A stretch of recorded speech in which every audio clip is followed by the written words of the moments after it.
et kui me räägime võtmed kätte lahendusest, siis on selline mõnus klišee, et võib-olla ma annan ukse ja võtmed ja palun, et siin see maja on. Et tegelikult terviklahenduse all peakski siis mõistma kogu seda ehituskulu ja kogu ehitusprotsessi alates projekteerimisest, vundamendi ehitusest, maja karp, siseviimistlus ja eriosad kõik. Ja võtmed kätte, et võtmed on siin ja maja otsi ise. Et eks seda infot, ma arvan, et kui alustada seda protsessi, siis on see virvarr väga kirju.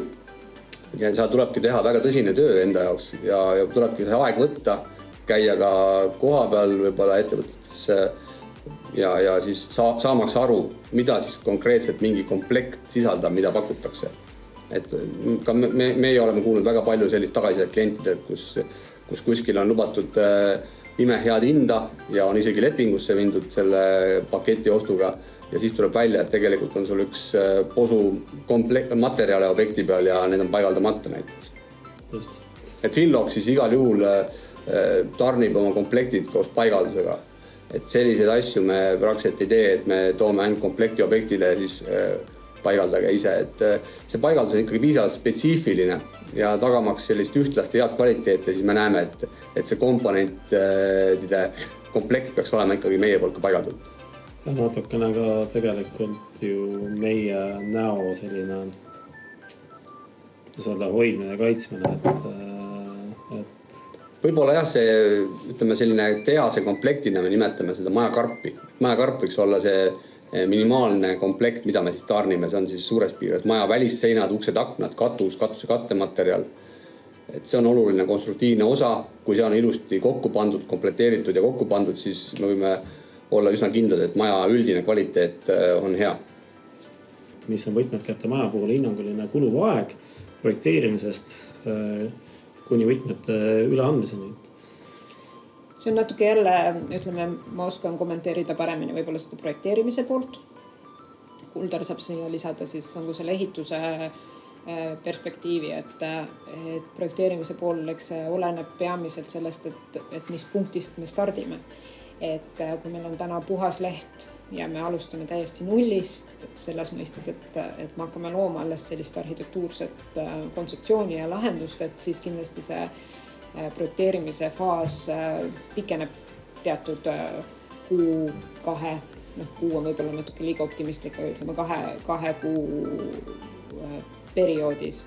Ja kui see nägemus on olemas, siis me saame sealt juba ikkagi edasi liikuda ehitusloa taotlemise jaoks vajalike projektide koostamine. Siia võib vajadusel olla kaasatud ka vee- ja kanalisatsiooniprojektid, energiamärgise arvutused ja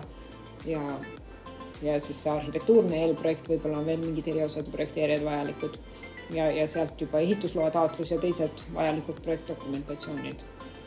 Et selle võib-olla selline ajaline kestus võib-olla kuskil 4-5 kuud. Ütleme, kui kuudes kokku võtta. Ja kui me räägime 4-5 kuud siis seda projekteerimisfaasi, siis ehituse peale võiks planeerida ikkagi sõltuvalt maja suurusest ikkagi vähemasti kuskil pool aastat. Ehk siis tegelikult laias laastus me võiks rääkida, et kui meil on arhitektuurne projekt olemas, siis võib-olla ikkagi aasta on see ajaaken suures piires. Ehitusloast võib-olla või? Mõistlik on planeerida aasta ja ütleme siis, kui meil on kui ehitusluba on käes, siis tegelikult see maja ehitus ise tavaliselt võtab kuskil seal sõltuvalt maja suurusest, aga võib-olla 5 kuud kuni 8 kuud. Aga siin lisandub siseviimistlus osa? Ei, me räägime ikkagi ütleme, kui on selline kompaktsem maja, ühe korru selline 130-40 ruutmeetrit, siis meil see ehituse aeg objekti peal on kuskil ja maksimaalselt 5 kuud ütleks. Et võib-olla, eks iga kord vaja täpsustada ja need tarnead ka ju varieeruvad, vahepeal olid need tarnead üsna pikad, sest materjale ei olnud ju saada eelmisest suvest rääkides. Siis, aga võib-olla kui esmaselt omale võtta selline ajaaken 1 aasta, sellest kui meil on projekt välja valitud, et siis see on suhteliselt realiseeritav ajaplaan. Ehk vastus Priidule, et kui täna tuled, siis järgmiseks jõuludeks võid külaliselt külla kutsuda. Jah, kuigi sellisel juhul peaks ütlema, et kiirustage seltsimehed, et läheb juba natukene kiireks. Aga see on siis seotud selle graafiku täitumisega? No tänasel päeval meil ütleme, need majad, mis me täna oleme nüüd töösse võtmas, lepingus sõlmimas, siis me alustame nende majade ehitamist tegelikult suvekuudel. ehk siis seal jah, sõltuvalt hooajast ikkagi on see ka projekteerimise staadiumi pikkus natuke erinev.